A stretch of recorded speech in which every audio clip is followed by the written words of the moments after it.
forte, a minha rocha e a minha luz. Por isso cada vez que eu olho para ti, eu sinto uma água viva que sai de dentro de mim. Senhor, tu és o meu Deus forte, a minha rocha e a minha luz. Por isso cada vez que eu olho para ti, eu sinto uma água viva que sai de dentro de mim. Aleluia, aleluia, aleluia, aleluia.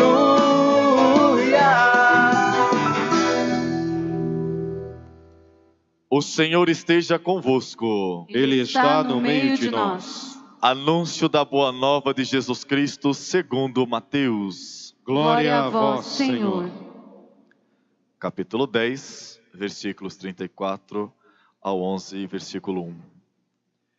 Naquele tempo disse Jesus: Não julgueis que vim trazer a paz à terra. Vim trazer não a paz, mas a espada. Eu vim trazer a divisão entre o filho e o pai, entre a filha e a mãe, entre a nora e a sogra, e os inimigos do homem serão as pessoas de sua própria casa. Quem ama seu pai ou sua mãe mais que a mim, não é digno de mim. Quem ama seu filho mais que a mim, não é digno de mim. Quem não toma a sua cruz e não me segue, não é digno de mim. Aquele que tenta salvar a sua vida, irá perdê-la. Aquele que a perde, por minha causa, irá reencontrá-la. Quem vos recebe, a mim recebe. E quem me recebe, recebe aquele que me enviou. Aquele que recebe um profeta na qualidade de profeta, receberá uma recompensa de profeta. Aquele que recebe um justo na qualidade de justo, receberá uma recompensa de justo. Todo aquele que der, ainda que seja somente um copo de água fresca a um destes pequeninos, porque é meu discípulo, em verdade eu vos digo, não perderá sua recompensa. Após ter dado instruções aos seus 12 discípulos, Jesus partiu para ensinar e pregar nas cidades daquela região. Palavra da salvação. Glória a vós, Senhor. Que as palavras do Santo Evangelho perdoem os nossos pecados, ilumine os nossos caminhos para a casa de Deus Pai. Amém. Beijo o Santo Evangelho, amados. Enquanto a palavra do Senhor volta para o altar, olhemos para o altar de Deus e juntos, a cruz sagrada seja a minha luz, não seja o dragão meu guia. Retira-te, Satanás, nunca me aconselhes coisas vãs. É mal que tu me ofereces, bebe tu mesmo o teu veneno. A cruz sagrada seja a minha luz, não seja o dragão meu guia. Retira-te, Satanás, nunca me aconselhes coisas vãs. É mal que tu me ofereces, bebe tu mesmo o teu veneno. A cruz sagrada seja a minha luz, não seja o dragão meu guia. Retira-te, Satanás, nunca me aconselhes coisas vãs. É mal que tu me ofereces, bebe tu mesmo do teu veneno. Amém. O Senhor é o meu pastor, e nada me faltará. Sentados, amados, amadas. Meus amados irmãos, minhas amadas irmãs do Senhor. Os irmãos conhecem a história do povo de Israel. No capítulo 37 do Gênesis, a Bíblia nos ensina Jacó. Nós temos 3 pais na fé, irmãos. 3 patriarcas. Quais são, irmãos? O primeiro patriarca da nossa fé, o nosso pai na fé. O filho de Abraão e o filho de Isaac, Jacó. Então os 3 patriarcas da nossa fé, Abraão, Isaac e Jacó. Por isso que nós falamos o Deus de Abraão, Deus de Isaac, Deus de Jacó. Porque nós aprendemos dos 3 a fé. Recebemos deles esse exemplo de fé. A Bíblia diz no capítulo 37 do Gênesis que os irmãos de José era um dos 12 filhos de Jacó. Foi vendido pelos irmãos como escravo e foi levado para o Egito. Uma caravana de madianitas ou midianitas, estava indo para o Egito. Ele foi vendido, foi para o Egito. No Egito ele sofreu muito, irmãos, inocente, não fez mal algum, sofreu muito. Ele foi preso. Um dia ele foi trabalhar como escravo na casa do governador do Egito, chamado Putifar. E a esposa de Putifar se apaixonou por José. E um dia José, escravo, estava lá cuidando da casa, dos afazeres, quando ela tentou José, ela quis ter relações com José, porque ela ardia de desejo por José. José era um homem temente a Deus. Ele disse: não, primeiro que eu sou temente a Deus. Deus tudo vê e Deus tudo sabe. E o seu marido não merece isso. Seu marido não merece isso. Então não vou. E o que ela fez? Ela mudou a versão. Quando o marido chegou em casa, ela falou para ele: tá vendo? Você trouxe este escravo hebreu, colocou dentro da nossa casa, e este miserável quis me assediar, quis me estuprar. Olha que terrível. Putifar ficou furioso, é claro. Acreditou em quem? Na mulher, a esposa. A Bíblia diz, irmãos, no capítulo 14, versículo 1 do livro de Provérbios: uma mulher sábia edifica a casa, mas uma mulher desequilibrada, louca, destrói a casa com as próprias mãos. Guarde isso, irmã. Você que é mulher, solteira, casada, não importa. Se jovem, se já tem idade, não importa. A mulher sábia edifica a casa. A mulher desequilibrada, ela destrói a própria casa. Ela própria destrói a família. Não vem ninguém de fora destruir a família. Ela mesma destrói, porque ela é desequilibrada, ela é louca, segundo a Escritura. Não é uma mulher que anda com a sabedoria do Espírito Santo. Diferente da mulher que anda na sabedoria do Espírito Santo. Quando a mulher é cheia do Espírito Santo, ela edifica a casa. Quando ela é vazia, não tem o Espírito Santo, ela destrói a própria família.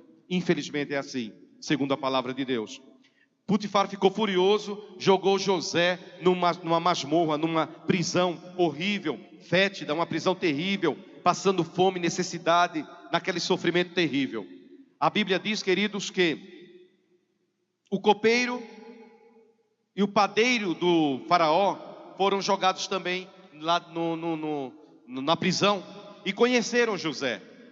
E eles viram que José era um homem cheio de Deus, cheio do Espírito Santo.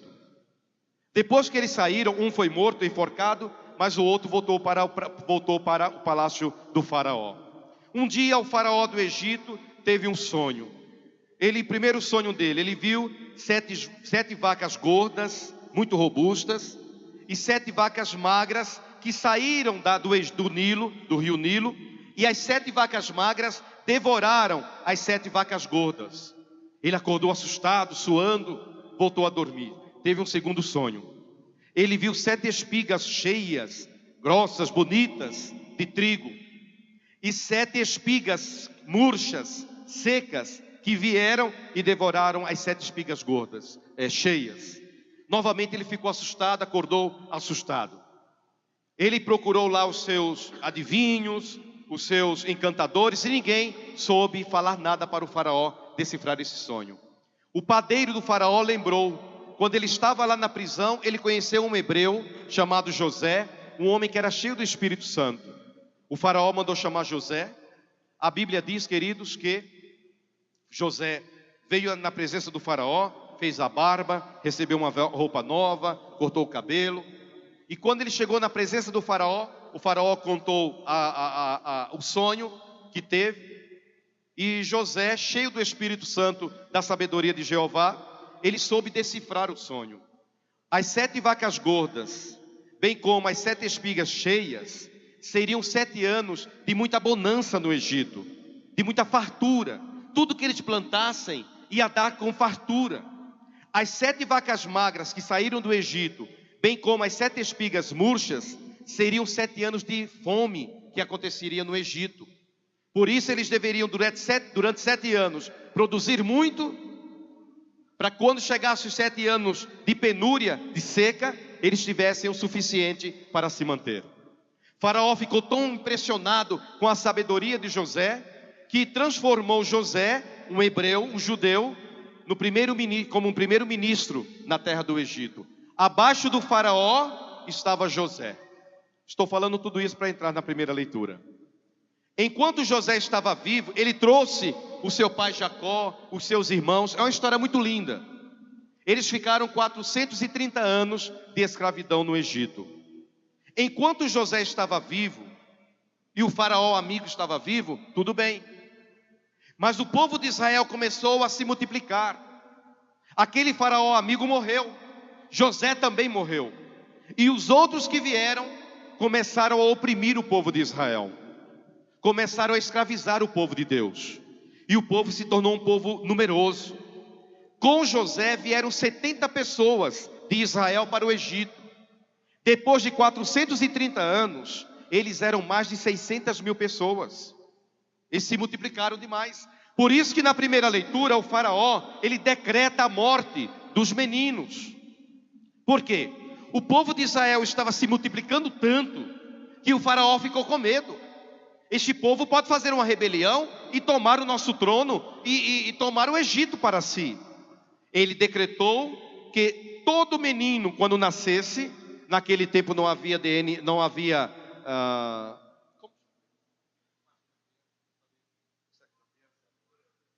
para saber o sexo da criança, como chama? Ultrassom. Naquele tempo não havia ultrassom. Então a mulher ficava grávida, ela não sabia se ia ter menino ou menina. Era na hora do parto que ela saberia se era menino ou menina. Por isso que o faraó decretou: quando uma hebreia, quando uma judia ficasse grávida e desse à luz, a parteira, por lei do faraó, ela deveria, nasceu menina, pode deixar viver. Por quê?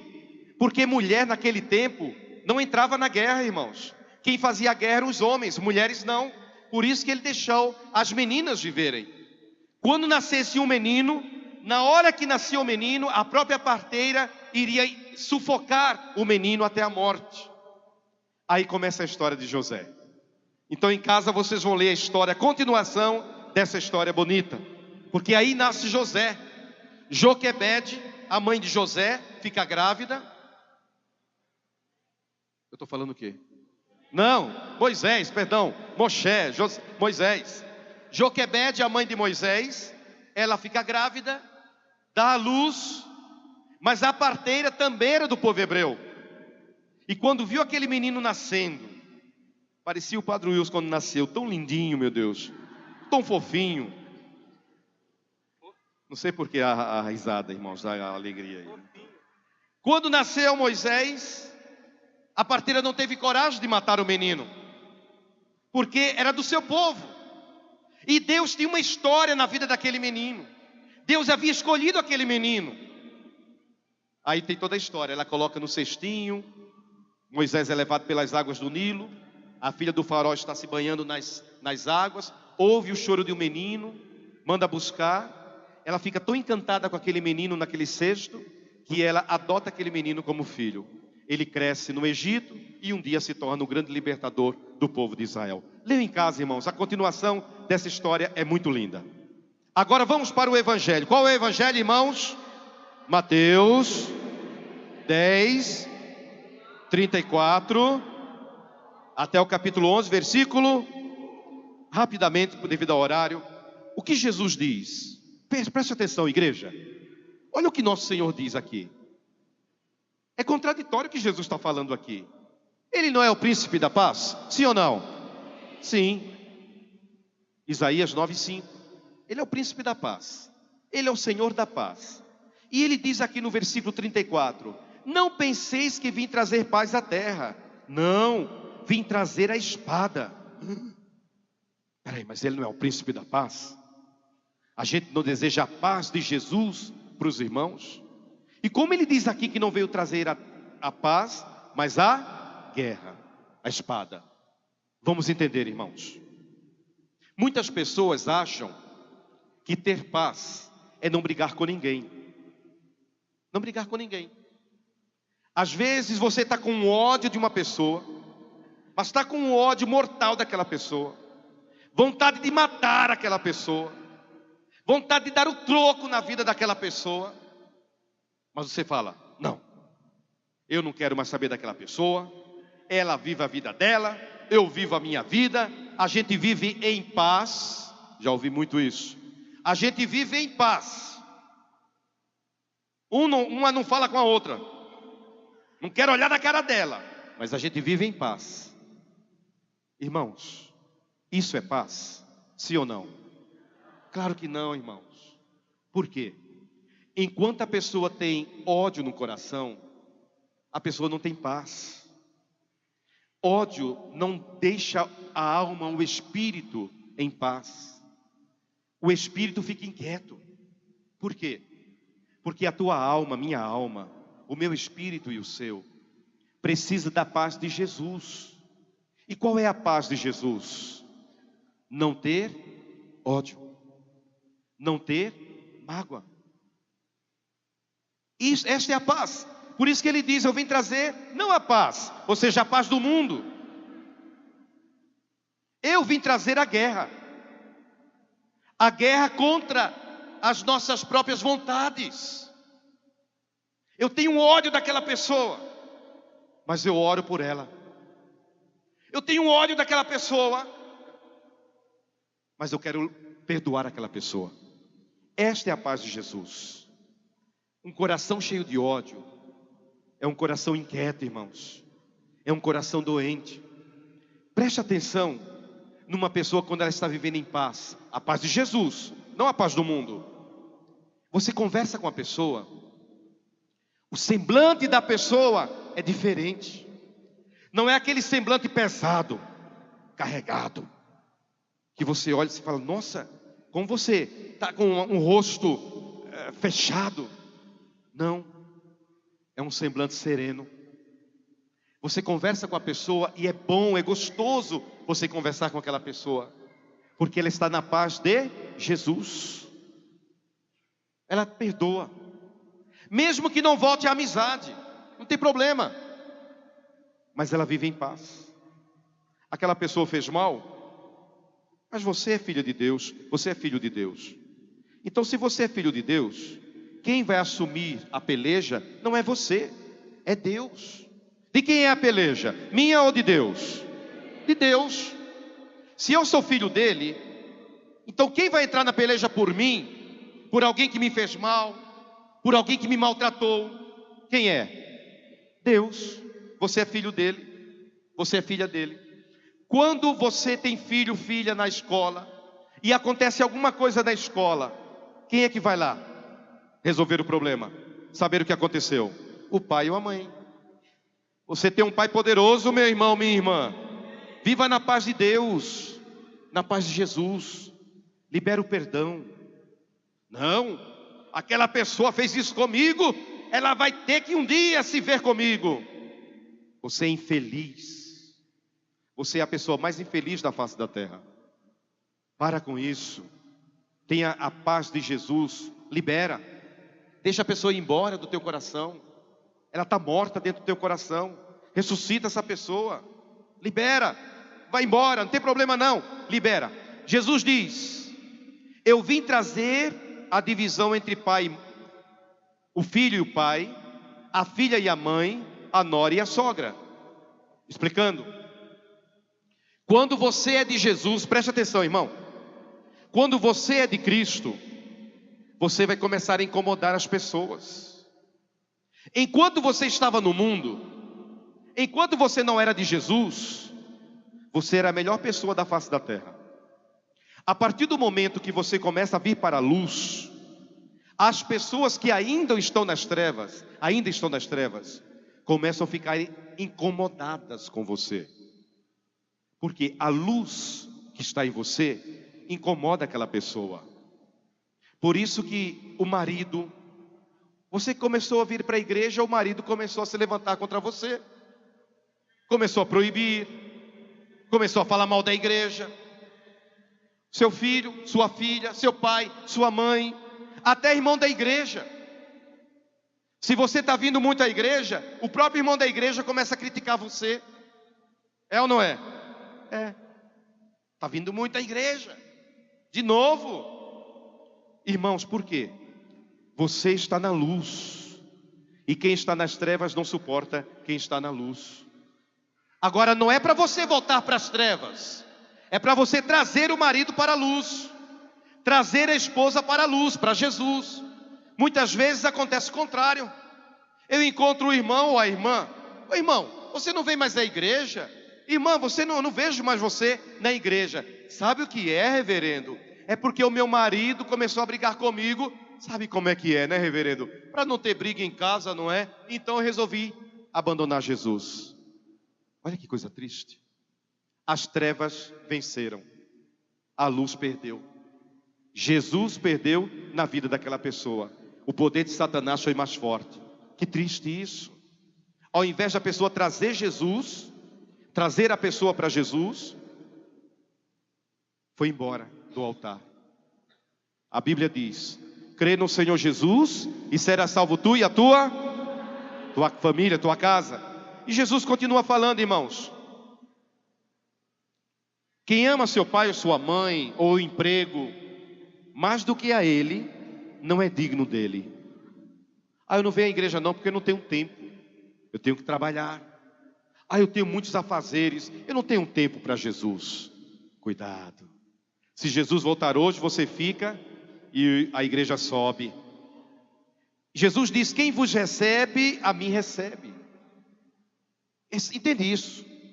Quem ama você e acolhe você e abraça você, está abraçando a quem você serve, Jesus de Nazaré. E Jesus diz: quem der de beber, ainda que seja um copo de água fria, a um pobre, a um pequenino, por ser meu discípulo, em verdade digo, não perderá o seu prêmio, a sua recompensa. Tudo que você fizer, meu irmão, está escrito em Colossenses 3. Tudo que você fizer por palavras e obras, faça em nome de quem? De quem? De Jesus. Faça o bem. Não negue. Se você puder fazer o bem a alguém, faça. Reverendo, minha vida está difícil. O dinheiro está curto. Irmão, rapidamente, olha. Voltando àquela história que eu contei para vocês, daquele jovem de 22 anos que se jogou do 10º andar. Imagine, se naquele dia, 15 minutos antes dele se jogar do 10º andar, um cristão ou uma cristã tivesse falado de Jesus, do amor de Jesus para aquele jovem, tivesse lido um salmo para aquele jovem, um texto do Evangelho para aquele menino, ele não teria com certeza se jogado. Porque ele se jogou? Porque ele não encontrou ninguém que falasse do amor de Deus para ele. Irmãos, terminando, vamos salvar almas para Cristo. Na sua vida, no seu trabalho, fale de Jesus. Às vezes do seu lado tem alguém chorando, sentindo dor. Talvez não dor física, mas dor no espírito, depressão, angústia, tristeza, aquela tristeza na alma terrível. Uma palavra sua, uma palavra minha, pode salvar aquela pessoa. Faça isso em nome de Jesus. Amém, irmãos? Irmãos.